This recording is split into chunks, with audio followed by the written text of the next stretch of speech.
Good morning, y'all. It's very, very cold here in North Carolina. Hello to all my subscribers, friends, families, and hello, Samira. I know you're watching my video, Samira. Oh, and Miss Linda. I don't know if Linda watches now, but Linda is my friend, y'all. Actually, she's one of my best friends. Actually, Linda, you might be my only friend, honey. When I come to think about it, girl. Because we can fuss and argue and eat and everything, and we can disagree and still be buddies. So, Samira and Linda, hey, and all the babies, thank y'all for inviting me. Y'all, it was my friend Linda's birthday, y'all. She invited me over for dinner. I'm just thinking she invited me over just to have dinner. But, honey, it was her birthday. I felt so bad because I came over there and ate. I had forgot about her birthday. What kind of friend of mine forget about somebody's birthday, honey? And me and her children, she cooked a wonderful meal. Me and her babies, we ate, and then she gonna tell me what's her birthday. I felt so bad because you don't show up at nobody's house with no gift for their birthday. And she told me, well, it ain't the gift, it's you just came. No, honey, you get a gift on your birthday. So, but anyway, I really thank you, Linda, for inviting me. Because let me tell you, people don't have to invite you to their house. They feed you nothing.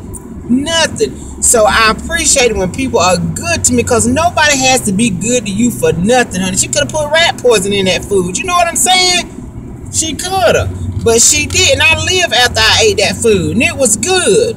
So I thank you, and I appreciate it. I appreciate our friendship and all the times we go out and eat. And why is this car going too? I don't know. Maybe something wrong up there.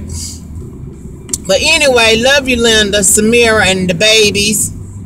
I ain't gonna name your children, but yeah, the babies. So anywho, I just wanted to come on real quick, and I was watching Lady T, Miss Tanya Howell. I was looking at her video the other day. She had posted about how we need to remember to be sensitive when you're talking about people's children. That video, I mean, I told her, I commented and said this is the video of the year because she made so much sense in it. A lot of times we say, you know, we wouldn't do this. If our child did that, we would do that, you know. But like she was saying on that video, you don't know when it happens to you and your child, you don't know what you might do. You know, a lot of people say, well, honey, if my child got pregnant and she was 12, I put her out. You don't know what you might do if your 12-year-old come home and say she's pregnant. Some people say, child, if my son come home and told me he was gay, I would disown him. You don't know what you might do if your son actually come home and told you something like that. We have to be very careful and very sensitive when we are, what in the world? When we're talking about other people's children. And I don't care how bad somebody's child is. You can have a child that's a gang member. You can have a child that's a terror by night and by day. But that is still somebody's child. I don't care what your children do, what my children do. I'ma still love my children because that's just a mother's instinct. To me it is. Now some parents do disown their children. You know, I don't know how they do it. I just couldn't. And I'm telling you, our children don't always do what we want them to do. Our children sometimes do disappoint us. They do a lot of things that we didn't raise them to do. And sometimes they go to the left. Sometimes they're just disobedient. But you still, when it comes down to the core of it, you love your child.